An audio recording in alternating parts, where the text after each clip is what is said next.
ये हमारे तो बुजुर्गों ने ये बताया, पहले जो इस यहाँ पर परी लोग होते थे, नहाते थे, इस लोग का ठिकाना परी लोग होते थे, ये लोग नहाते थे, लोग का ठिकाना है। तो उसके बाद आबादी हो गया तो परी वाले तो जाहिर अभी नहीं होता है,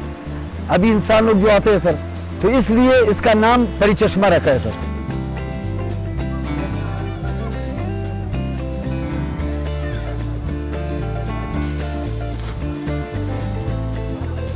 सहूलत का जगह नहीं है, कोई साया नहीं है, पिकनिक वाले आते हैं, कुछ तकलीफ होते हैं, दूर पर बैठते हैं,